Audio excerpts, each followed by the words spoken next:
우리 하나님께 영광 박수 올리겠습니다. 우리 옆 사람 보시면서 축복하시겠습니다. 잘 오셨습니다. 네, 이제 좀 웃으시는군요. 여러분들에게 표정들을 가끔씩 보면 너무 삭막해요. 무서워서 말도 못 걸겠어.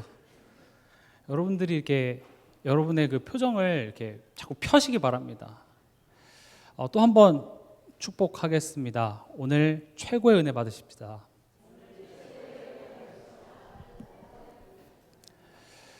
우리 2026년 표어입니다. 우리 다 같이 고백하겠습니다. 위에 있죠.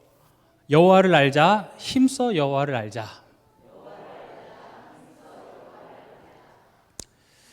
지금 목사님, 사모님이 미국에 지금 출타 중이십니다. 또 그 여정 속에서 많은 일들이 있을 텐데 여러분들이 계속 위해서 기도해 주시기 바랍니다.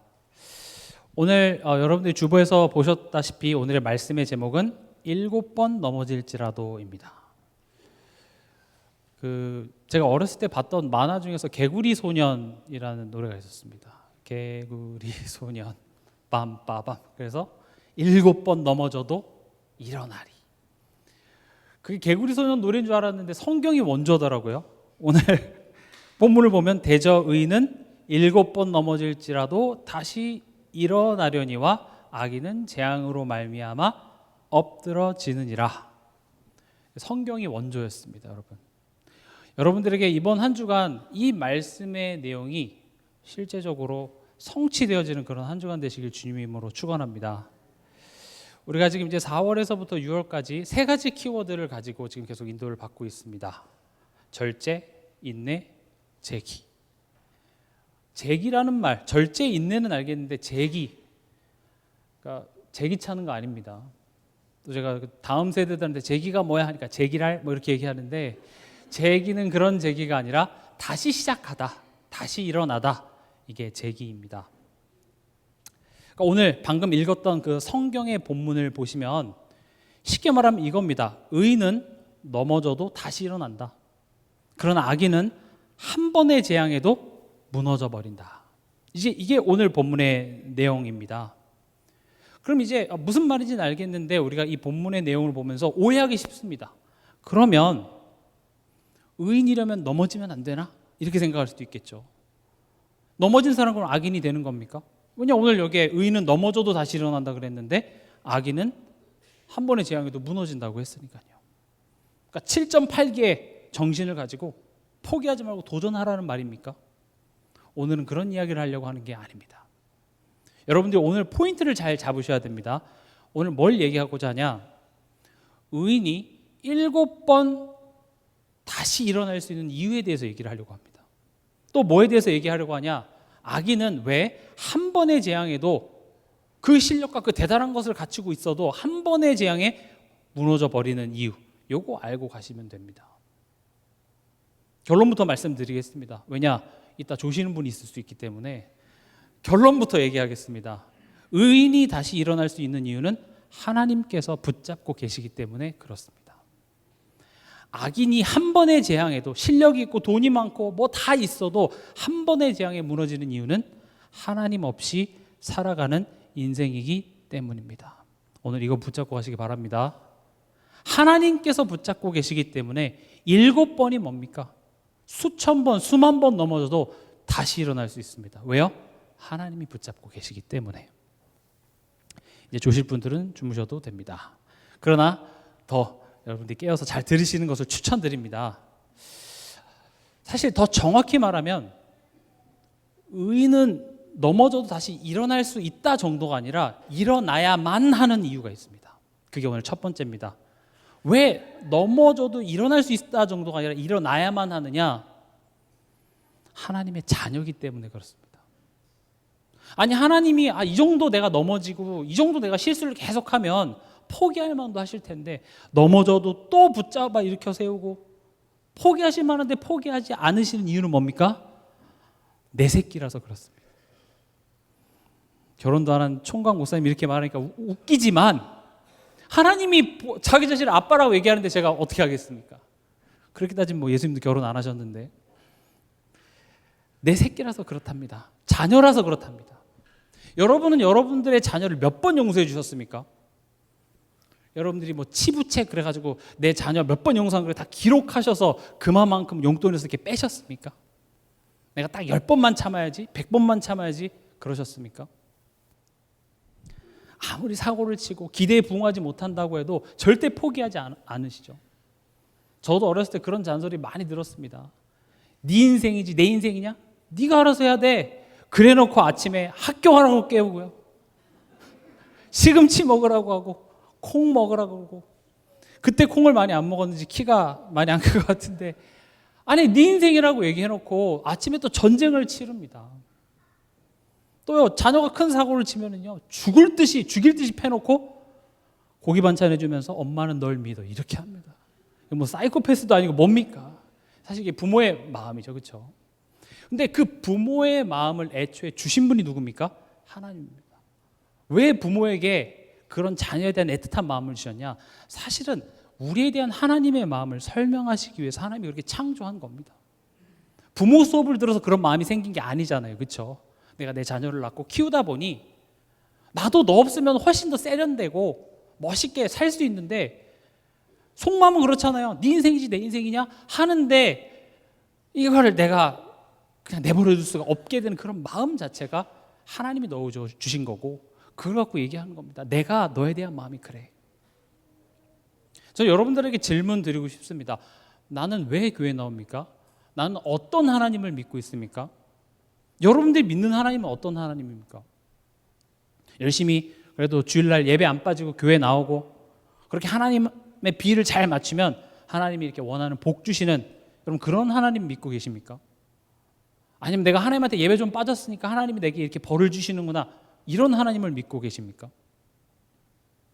우리가 구원을 받고 신자가 됐다라는 말은요, 내가 하나님의 자녀가 됐다는 말이기도 하지만 동시에 하나님이 나의 부모님이 됐다는 말도 되는 겁니다. 그러니까 우리가 자녀가 됐다, 하나님의 자녀다라고 하면 우리는 항상 권리만 생각합니다. 내가 하나님 자녀인데, 하나님 내 편, 하나님 내가 원하는 거 다 해주실 거야.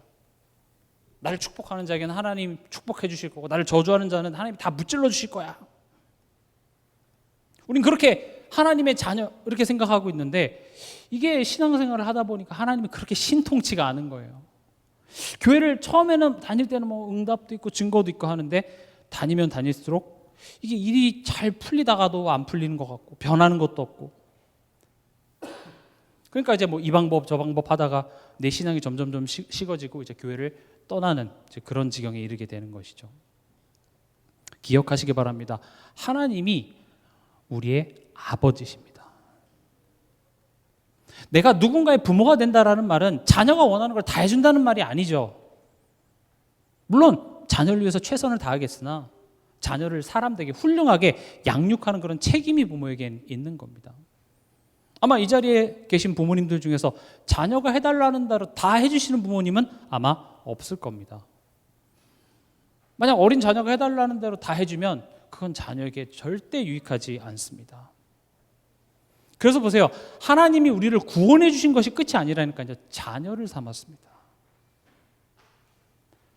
그러니까 좀 더 이렇게 쉽게 얘기를 하면, 이렇게 길거리에 있는 그 고양이, 강아지를 내가 이렇게 구했어요.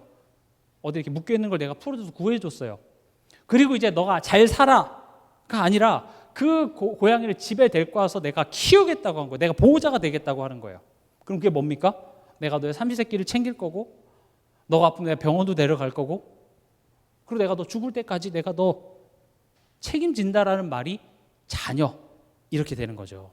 마찬가지로 하나님이 우리를 구원하시는 것에서 끝나는 것이 아니라 자녀를 삼으셨다라는 말은요, 내가 너 뜯어 고칠 거야 이 말입니다. 내가 너 사람 만들 거야 이 말이에요. 그러니까 우리가 예수 믿는 것을 그냥 교회에 와서 하나님이 좋아할 법한 것들을 해서 복을 받아내서 내 인생을 윤택해 만들어주는 어떤 도움자로서 하나님을 생각하면 안 됩니다. 그걸 종교라고 부릅니다. 근데 하나님이 내 아버지가 내어주신다라는 말은요, 하나님이 내 인생을 향한 목적이 있습니다. 애초에 여러분들을 구원했다라는 것은 하나님이 여러분들의 인생을 디자인하고 그렇게 만들어 가기를 원하는데, 우린 그게 싫은 거죠. 그리고 그냥 내가 자녀인데 왜 나 자녀인데 왜 내가 원하는 거 안 해주세요? 우린 그 투정만 계속 하고 있는지도 모르겠습니다.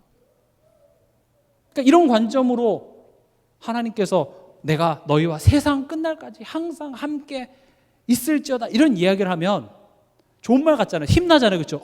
그래, 세상 끝날까지 나와 항상 함께 한대. 사실은 굉장히 무시무시한 말입니다. 나 세상 끝날 때까지 너 따라다니면서 잔소리할 거야. 나 너 포기하지 않을 거야. 그 말입니다.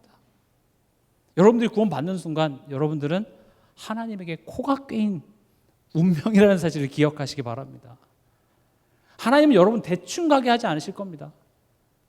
다른 종교인들처럼 적당히 교회 나가고 적당히 하나님 믿는 그 정도 차원이 아니라 하나님이 너의 아버지라는 것이 무엇이 다른지 세상에 열매로 드러내는 그 자리까지 하나님 여러분들 밀어내실 겁니다. 적당히 내가 열심히 노력해도 될 법한데 뭐가 이렇게 지질이 안 되는 것 같고. 아닙니다. 인생 내 마음대로 되는 거 원래 아닙니다. 하나님이 우리 인생의 주인이십니다. 저는 어렸을 때 우리 부모님을 보면서 앞에 나와서는 살아계신 하나님이고 전능하신 하나님인데 왜 우리 가정은 이렇게 어려운가 항상 불평이었습니다.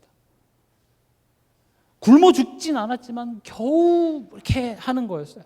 항상 왜 우리는 이렇게 넉넉하지 못하지? 근데 저는 그런 시절을 통하여서 하나님이 우리 삶을, 우리 가정을 이끌어 가시는 것을 배웠습니다. 여러분들 또한도 내 삶이 뭔가 내 마음대로 내 뜻대로 되지 않아서 그게 힘든 거잖아요. 근데 애초에 우리 인생은 내 게 아닙니다. 내 배에서 난 내 자녀조차도 내 몸뚱아리조차도 내 마음대로 잘 안 되잖아요. 그랬으면 다 여러분 지금 식스팩 있고 몸 좋죠 다. 내 호르몬도 안 돼요. 내 이거 식욕조차도 우리 못 하잖아요. 어제 저녁에 야식 드셨습니까? 내 마음대로 안 돼요. 내 마음대로 안 되는 것이 당연합니다. 왜냐? 내 인생이 아니기 때문에 그렇습니다. 하나님이 내 인생을 허락하시고 그 인생을 이끌어 가십니다.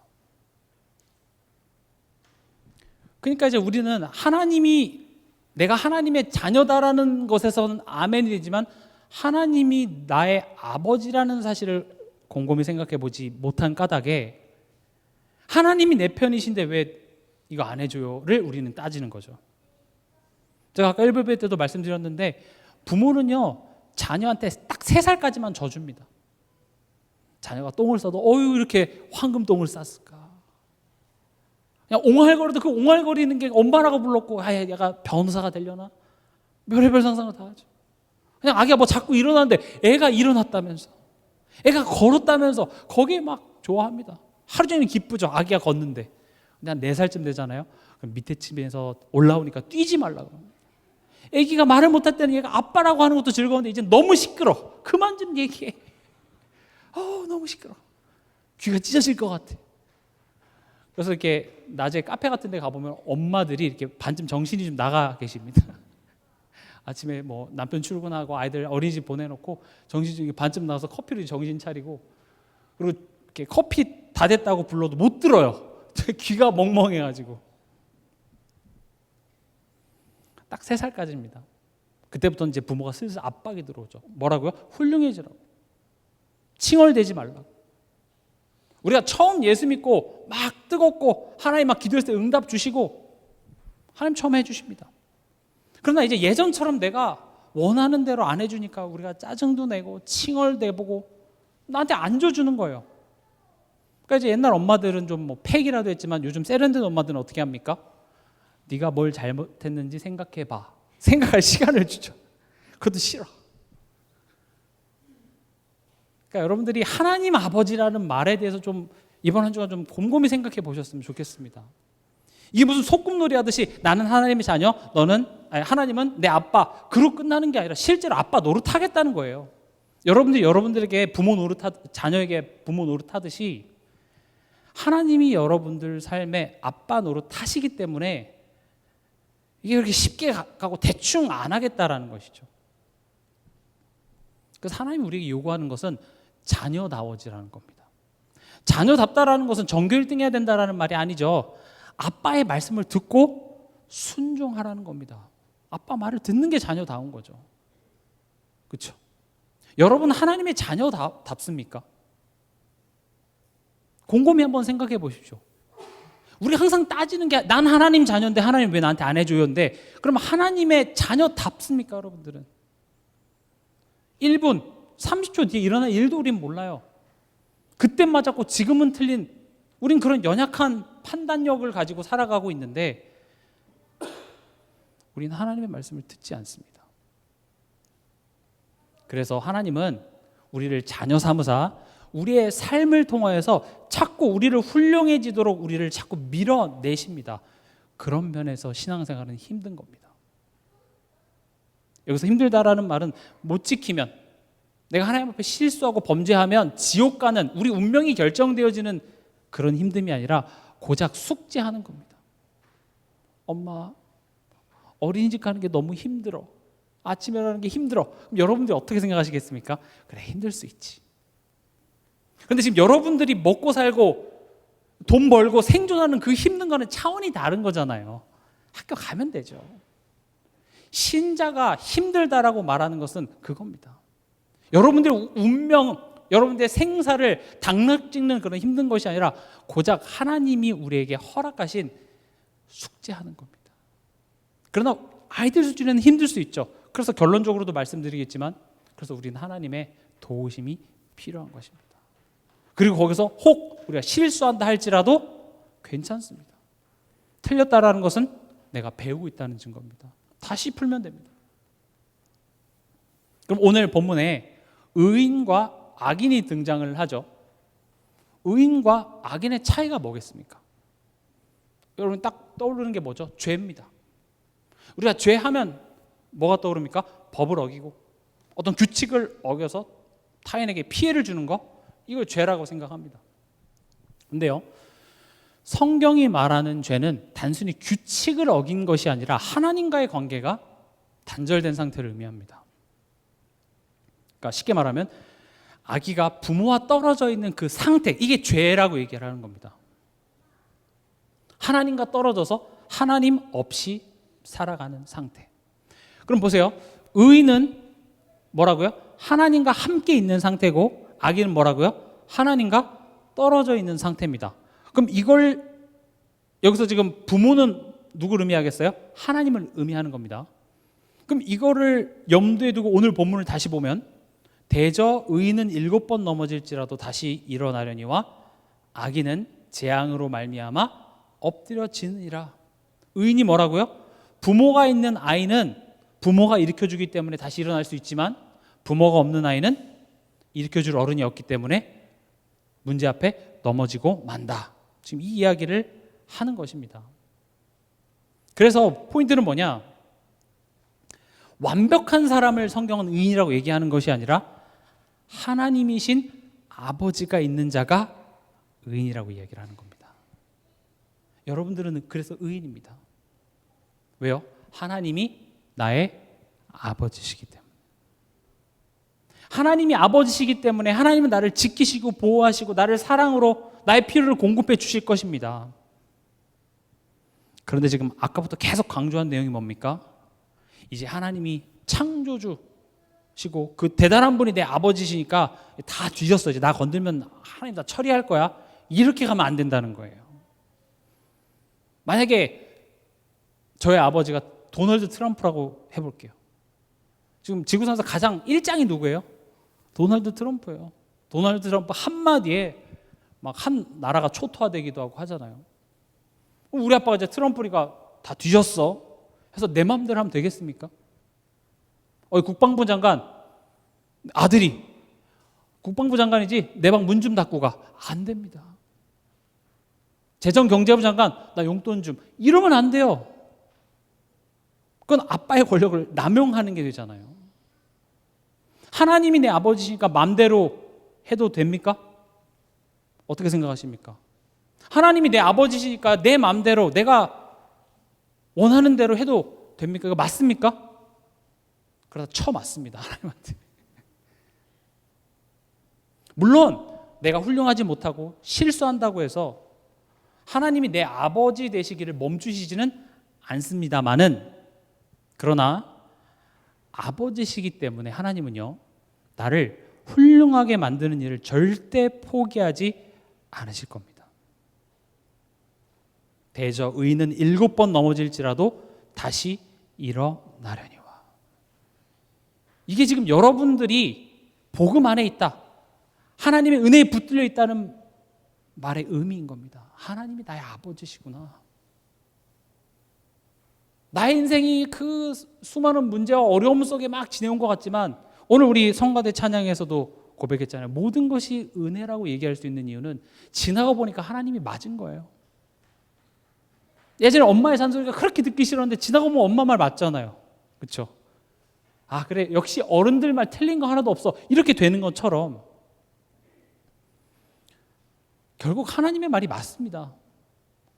우린 그 내 자존심, 내 수준으로 그 이해가 안 되니까 나는 그거 모르겠다고 얘기하는 것 뿐이죠.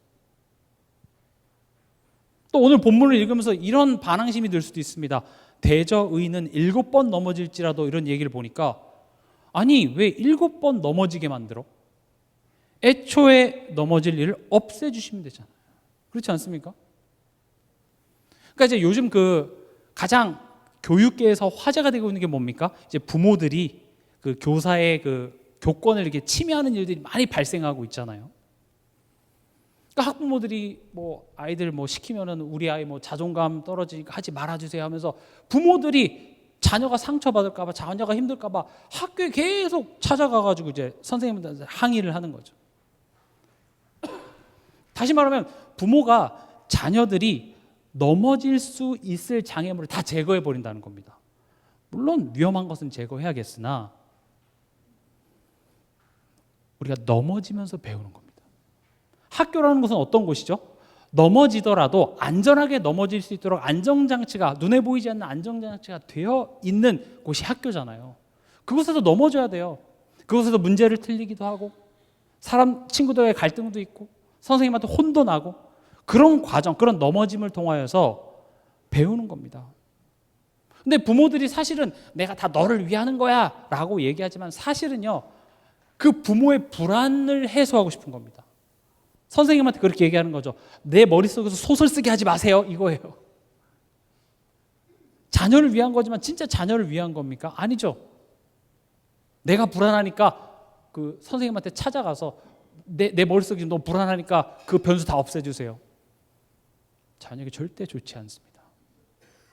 무슨 말씀을 드리냐? 하나님께서 그렇게 사랑하시고 십자가에 죽기까지 나를 사랑하셔서 구원하시고 자녀 삼으셨다고 하면서 왜 내 삶의 이 문제 때문에 나 힘들게 하십니까? 왜 여기 7번 넘어지게 하십니까? 이 장애물을 없애주지 않으십니까? 여기에 대한 대답입니다.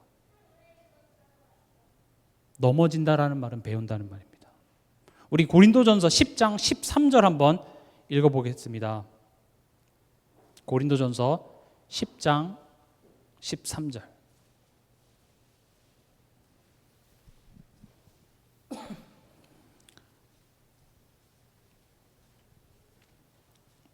같이 읽겠습니다. 사람이 감당할 시험 밖에는 너희가 당한 것이 없나니 오직 하나님은 미쁘사 너희가 감당하지 못할 시험 당함을 허락하지 아니하시고 시험 당할 즈음에 또한 피할 길을 내사 너희로 능히 감당하게 하시느니라. 아멘. 여기 뭐라고 되어 있습니까? 내가 감당할 시험입니다. 지금 여러분들이 넘어지고 여러분을 힘들게 하는 그 문제가 도망가야 되고 그것을 회피해야 되는 것이 아니라 내가 풀어야 될 숙제라고 이야기를 합니다. 내가 배워야 될 부분입니다. 가정 안에서 아내와 갈등, 남편과의 갈등, 자녀와의 갈등, 경제 문제, 건강 문제, 이런 부분들을 내가 이렇게 열심히 기도를 했는데도 하나님이 도통 해결해 주지 않는 까닭은 나의 정성이 부족해서 내가 잘못해서 벌을 받는 것이 아니라 이거 내가 풀어야 될 문제야, 이렇게 얘기하는 겁니다. 이게 내가 힘든 이유는 내가 그 부분이 약해서 그래요. 여러분들 학교 다니고 학원 다녀보셨잖아요. 어떻게 배웁니까? 문제를 풀었을 때 내가 틀린 것들을 다시 풀어보죠. 아, 난 틀린 문제는 싫더라 하면서 맞는 문제만 계속 풀면 절대 배울 수가 없습니다. 틀린 문제를 풀어야 됩니다. 맞은 문제는 안 풀어도 됩니다. 그러니까 저도 중고등학교 떠올려 보면 그때는 칠판에 나와서 문제를 풀라 그랬어요. 그리고 해서 틀리면 어땠어요? 때렸어요. 그러니까 지금 보면 되게 좀 이해가 안 되죠. 그때는 나와서 문제를 풀라고 했고 못 풀면 맞았거든요. 근데요, 시험 딱 당일 되잖아요. 신기해요. 그때 틀려서 맞은 문제 있잖아요. 엉덩이 맞은 문제는 기억이 나요. 절대 안 틀려요.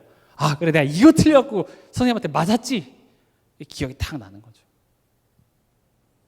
지금 얘기하는 겁니다. 내가 감당할 시험이래요.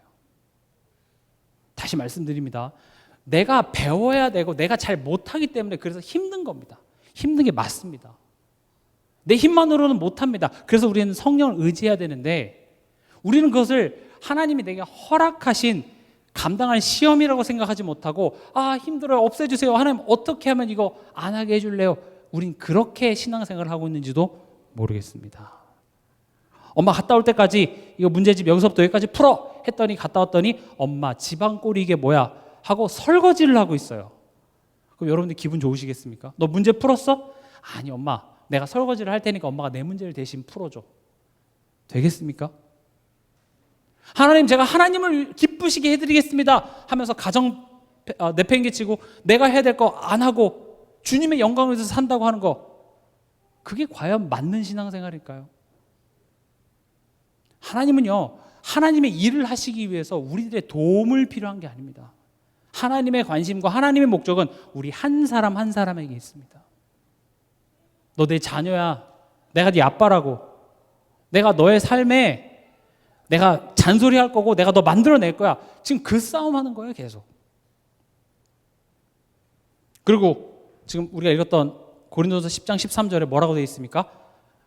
너희가 감당하지 못할 시험 당함을 허락하지 아니하시고 시험 당할 즈음에 또한 피할 길을 내사 너희로 능히 감당하게 하시느니라. 하나님 허락하셨답니다. 지금 여러분들에게 있는 문제, 여러분 죽이려고 있는 거 아니랍니다. 그 문제 틀리면 하나님이 여러분들 버리려고 준 게 아니라 여러분 처음 이것부터 먼저 생각하시기 바랍니다. 지금 이 문제 하나님이 허락하셨다면 이 문제는 날 죽일 수 있다 없다? 없답니다. 나를 죽이지 못하는 문제는 나를 더 훌륭하게 만들 겁니다. 나를 더 하나님 앞에 반석과 같은 믿음이 되도록 나를 세우는 문제가 될 것입니다. 꼭 기억하시기 바랍니다. 이것이 우리가 하나님을 아버지로 믿고 살아가면서 세상을 보는 관점입니다. 하나님, 내가 잘 믿겠습니다, 이게 다가 아니라 지금 내 삶 속에 일어나는 여러 가지 사건과 만남과 직장 상사가 나한테 던진 그런 모든 말, 이런 것들을 내가 어떤 관점으로 해석하느냐가 하나님을 믿는 것의 가장 중요한 내용입니다. 어떻게 그것을 해석할 것인가. 근데 오늘 이 성경 구절을 통해서 우리에게 얘기합니다. 하나님이 허락하셨어. 네 죽이려고가 아니라 이것을 통하여서 너를 세우기 위해서. 그래서 하나님 얘기하는 겁니다. 틀리지 마라가 아니라 두려워하지 말랍니다. 놀라지 마. 네가 상상하고 네가 기대하는 것보다 더 큰 것들을 내가 준비하고 있으니 도망가려고 하지 마. 근데 우리 이제 얘기하는 거죠. 하나님, 그냥 이 정도만 할게요. 나 그냥 내 머리를 보니까 난 안 될 것 같아. 내 교육비에 돈 쓰지 말고 나 그냥 초등학교 졸업하고 역전 앞에서 껌 팔아가지고 우리 가정 살림에 보탬이 되게 할게요. 그럼 여러분들 자녀가 그렇게 와서 얘기하면 어떻게 하시겠습니까? 잘 생각했다. 그래, 네 엄마도 머리가 별로였어. 너 그냥 지금이라도 껌이라도 팔아라. 이렇게 하시겠습니까? 아니죠. 나도 그 정도로 하려고 너 나은 거 아니야. 더 가. 이렇게 얘기하시겠죠.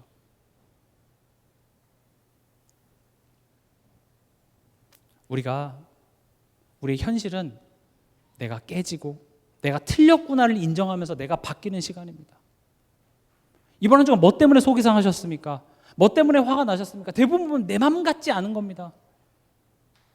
그 상황을 통해서 하나님이 지금 내게 무엇인가 주시고자 하는 메시지가 있는데 그것보다는 그냥 하나님, 저 사람 바꿔주시고 이 상황 바꿔주시고 이게 문제입니다, 저게 문제입니다, 그런 이야기만 우리는 하고 있는지도 모르겠습니다. 그러니까 그런 현실 속에서 도망가는 것은 쉽습니다. 그냥 남 탓하는 것은 쉽습니다. 그러나 거기서 우린 절대 잘할 수가 없습니다. 성경은요, 그냥 잘해라 이렇게 얘기하는 게 아니라 우리에게 이렇게 설득합니다. 엘리야도 그랬어 이렇게 얘기합니다. 여러분 엘리야면 뭐가 떠오릅니까? 엘리야는 굉장한 선지자죠. 갈멜산에서 어마어마한 막 기적을 일으키고, 근데요 갈멜산 그 전투 이후에 이세벨 여왕이 바뀌지 않은 거 여전한 거예요. 이스라엘 백성들도 하나님 앞으로 돌아올 기미도 안 보이는 거예요. 그러니까 엘리야가 뭐라 그랬어요? 하나님 할 만큼 했습니다. 죽여주세요. 나 이제 그만할게요. 나 진짜 내가 할 만큼 다 했고 나 이제 지쳤고 하나님 이제 끝내고 싶습니다. 그러니까 하나님이 엘리야한테 뭐라 그랬습니까? 네 믿음 그것밖에 안 되냐? 하면서 벌을 내리셨습니까? 아닙니다. 오히려 그래 너가 힘들었구나. 그래서 엘리야가 스스로 인정하고 다시 일어설 수 있도록 돌봐주십니다. 어루만져 주시고 숯불에 구운 떡과 물을 주셔서 그것을 먹게 하십니다. 그래서 여러분 잘 드셔야 됩니다. 잘 드시기 바랍니다. 우리가 오늘 쉬는 날인데 잘 먹어야지 하면 몸에 안 좋은 거 먹잖아요. 자극적인 거. 몸에 좋은 거 드시기 바랍니다. 그리고 어떻게 하십니까? 다시 일으키십니다. 성경은 또 이렇게 얘기합니다. 베드로도 그랬어 이렇게 얘기합니다. 베드로는 어땠습니까? 예수님 내가 예수님의 수지자입니다. 예수님 죽을 때 저도 같이 죽겠습니다. 아무도 예수님 못 건드립니다. 화끈한 남자였죠. 베드로 훌륭합니다. 베드로는 예수님을 위해서 자기 직업 다 버리고 자기 재산 다 버리고 정말 예수님한테 올인한 사람입니다.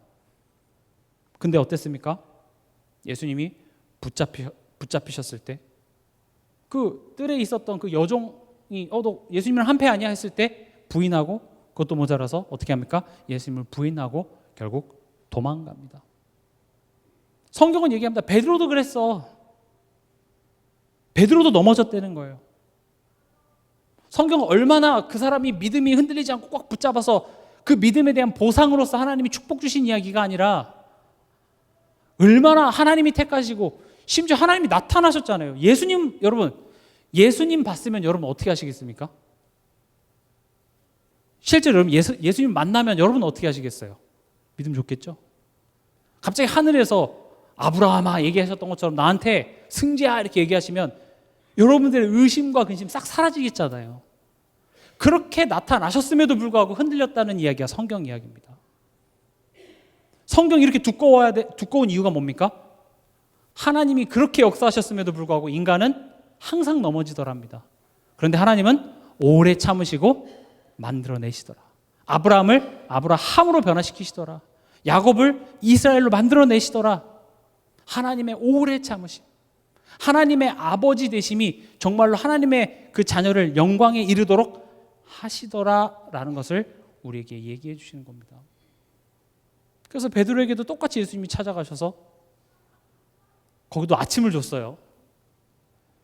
아침을 주시고 네가 나를 사랑하느냐 다시 일으켜 세우십니다. 엘리야가 잘한 건 딱 하나입니다. 하나님 앞에 엎드려진 겁니다. 여러분 속상하시면 하나님께 달려가시기 바랍니다. 내 힘으로 안 되잖아요. 하나님께 달려가세요. 내 남편은 내 이야기를 안 들어줘. 남자는 그런 시스템이 아닙니다. 힘들면 남자는 안 듣기를 원하지 듣기를 원하지 않습니다. 그러나 하나님은 우리의 얘기를 듣고자 하십니다. 하나님께 가시기 바랍니다. 우리는 하나님을 의지해야 됩니다. 오늘 본문의 내용, 의인은 7번 넘어져도 다시 일어날 수 있는 이유는 하나님이 우리를 도우시고 하나님이 우리를 붙들고 계시기 때문에 그렇습니다. 이번 한 주간 여러분들이 어떤 문제와 사건 앞에 내 마음이 흔들리고 내가 속상하고 내가 힘들고 포기하고 어디론가 훌쩍 도망가고 싶을 때 기억하시기 바랍니다. 하나님이 지금 내 아빠 노릇하시는 것이구나. 또 이 문제를 통하여서 하나님이 지금 나 배우라고 하시는 것이구나. 하나님 머리로는 알겠는데 하기 싫어요. 도망가고 싶어요. 하나님 힘 주시옵소서. 예수님이 십자가를 끝까지 지셨던 것처럼 하나님 나 또한도 이 여정 끝까지 완주할 수 있도록 하나님 내게 힘을 더하여 주시옵소서. 결론입니다. 우리 시편 37편 24절 우리 함께 읽어보도록 하겠습니다.